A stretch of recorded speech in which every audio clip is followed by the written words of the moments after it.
Immad, welcome back.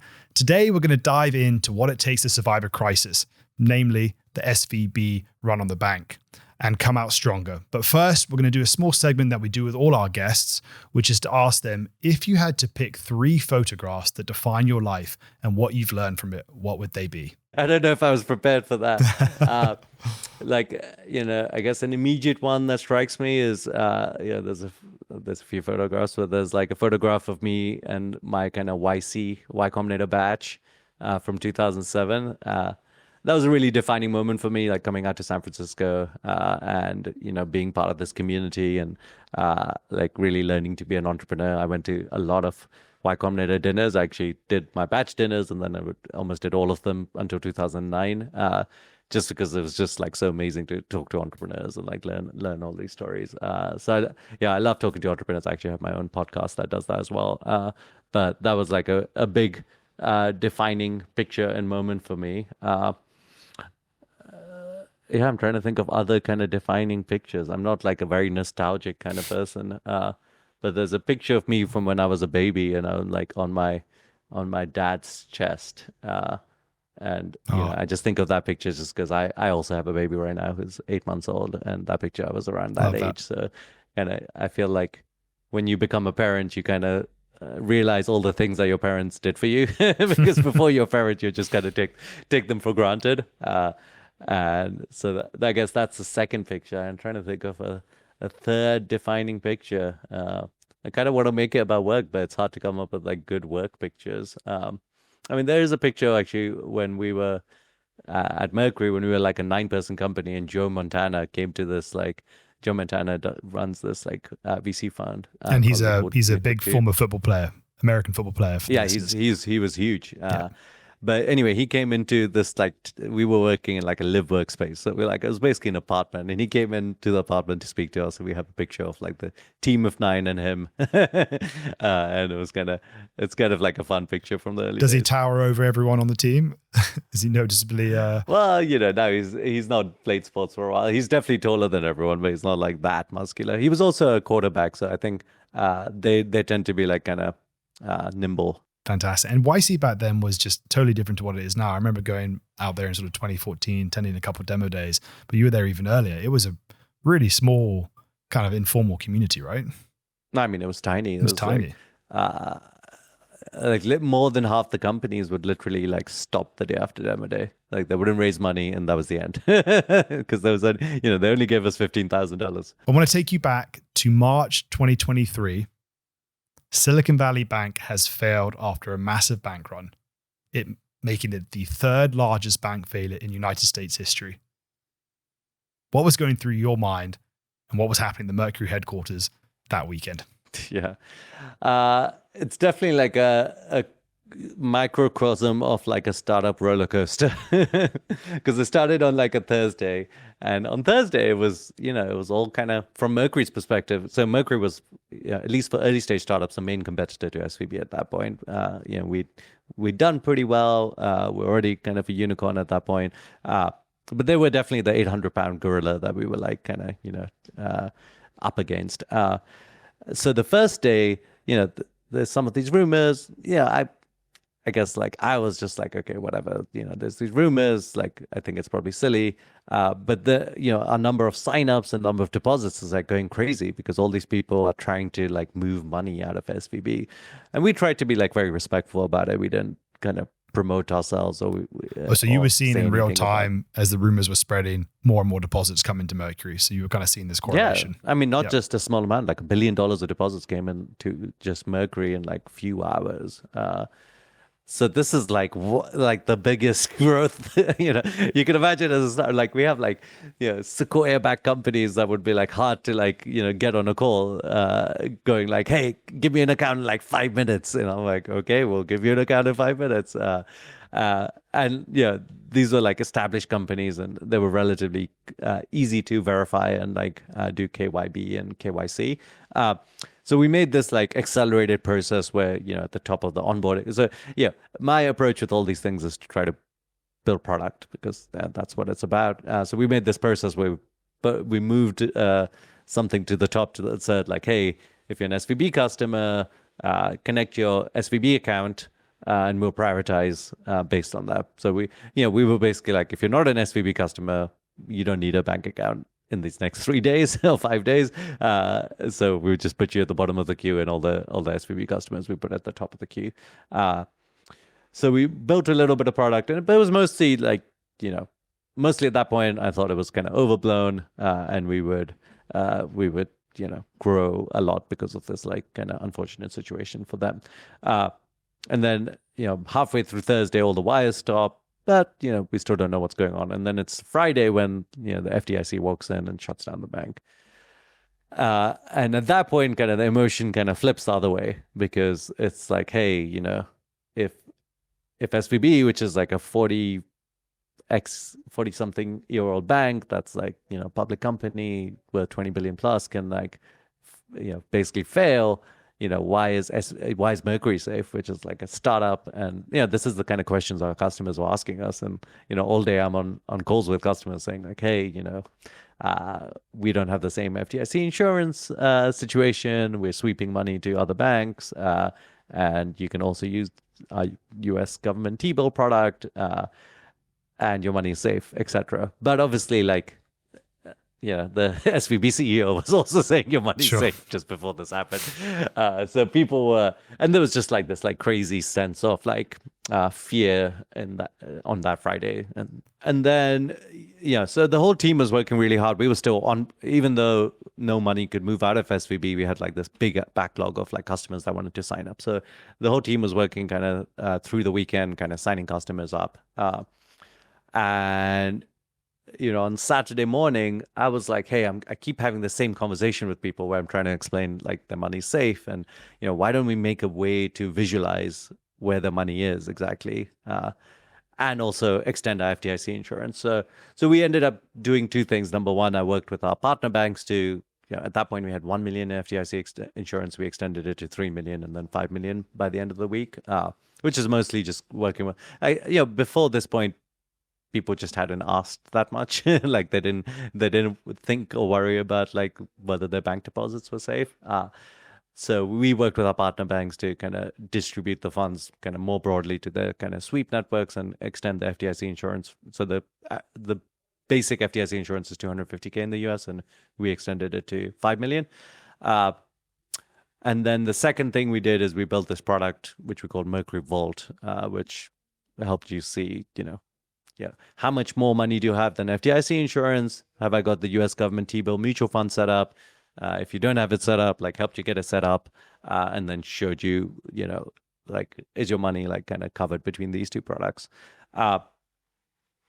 And that really, like, people really liked that. Like, instead of, us talking about it, we were like showing them an actual product and transparency. But it also showed how we were different from an SVB, because like we weren't lending against these deposits. Our partner banks were sweeping these deposits to a broad set of banks. So it was a very different proposition. So yeah, there was a ton of fear even afterwards. So actually, First Republic failed, and then was acquired basically a week afterwards.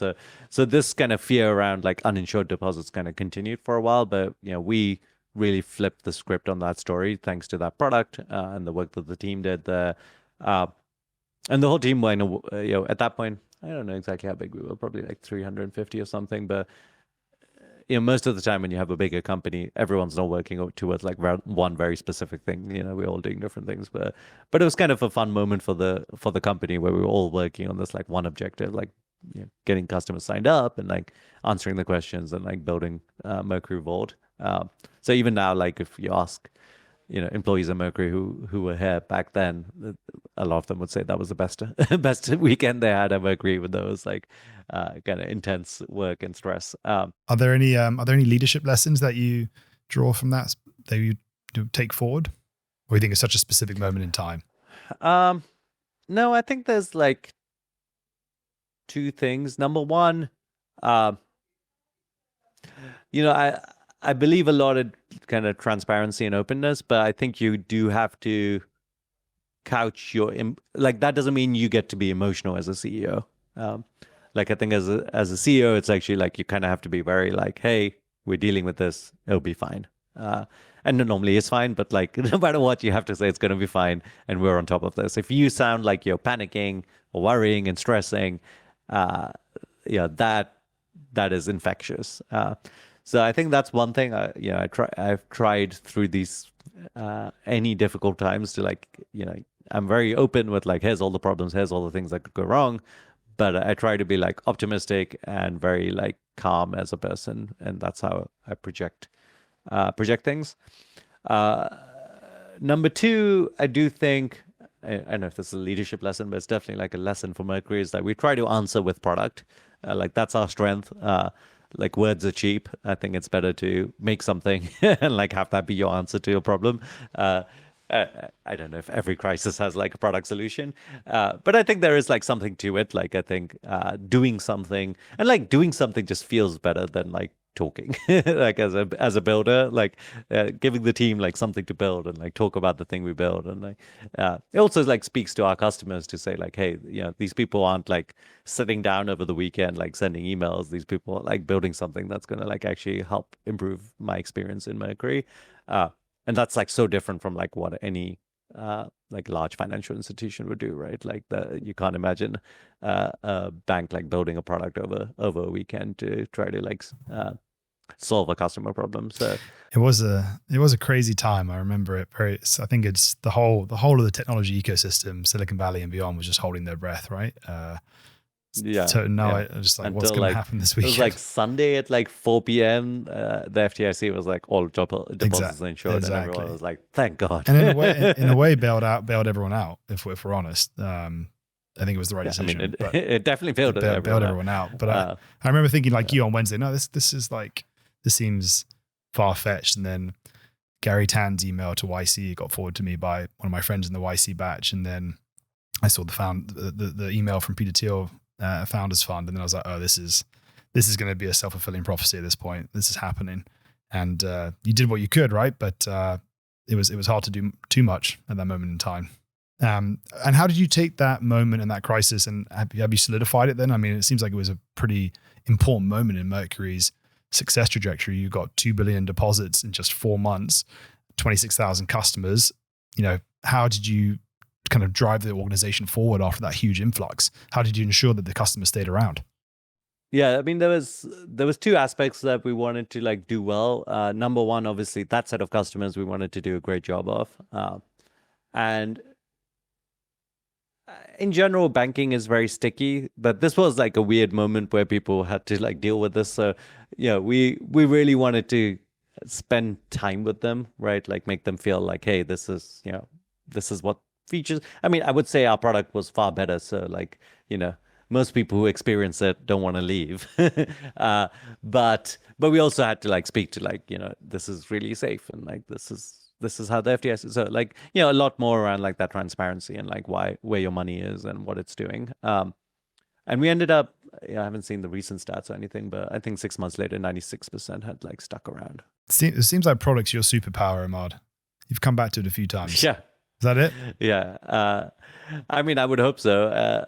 I think probably Mercury's superpower is like a combination of product and like real customer centricity. It's not, the product doesn't stop at like the design and feature experience. It's also like, what's the customer support product? What's the compliance product? Like it's, we try to think about that end-to-end experiences like the product experience. So I was going to say the second thing that was really important is like, keeping the momentum and like becoming the market leader. I don't know if we did one thing to like make that happen, but we did end up like the month before March 2023 and 2 months after that were like 80% difference in like sign up rates. So like, and that stuck, right? Our growth basically like almost doubled, and like it was an inflection point in that way. It sounds like the definition of never let a good crisis go to waste. Yeah, I mean, I feel bad for the folks at SVB. Yeah. I mean, I don't, I think there was good people working there, and it was definitely like a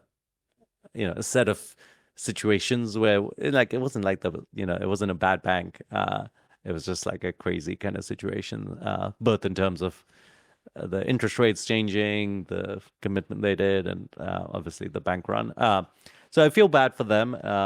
But yeah, it was definitely like, when your biggest competitor gets taken out, like that's definitely an opportunity to spend time in doubling down. Kind of reminds me recently of this, like, there was this like Scale AI thing where like, yeah, that's like a $15 billion company where Meta did this weird thing where they, bought out the CEO and some of the team. And there was like a ton of activity around like all of their competitors kind of taking as many customers as possible. Well, last question, Immad, which we often ask many of our guests. What do you think it is about you that has enabled you to be so successful, having come from London to Silicon Valley and do what you've done? I do think like being an engineer was quite a powerful step. Like I did, when I did computer science in 2002, I definitely did not know this is why I was doing it. It was just like something that I was good at. But having that skill and being able to build things is such a powerful part of like the early stage of entrepreneurship. You can, you don't need to like rely on other people. You can just do things.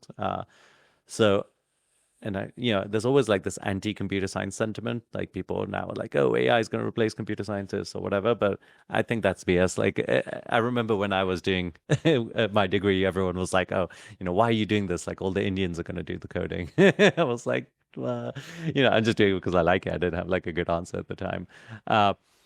So anyway, that was definitely useful. I think coming to Silicon Valley was powerful for me, like just being surrounded in this and immersed in this ecosystem, and that's been a fun. I don't know if I would have been quite as ambitious and wanted to do big things if it wasn't for being here. And then I guess probably the third thing is like I just have a weird, like I don't think about risk in the way that most people think about it. Like I think it's more of a risk to not do things and have a boring life than to do things and fail. Like I think but I don't know why I have that mentality. I don't know if anyone ever told me, but I've just like always had this like weird relationship with risk. Seems like a healthy mentality. Well, on that note, Immad, we're going to wrap it up. But thank you so much for sharing your lessons. Hope to see more British entrepreneurs making the jump to Silicon Valley and building huge businesses like yourself. Yeah, thanks for having me. Cheers. Hope people enjoyed the podcast. Thank you.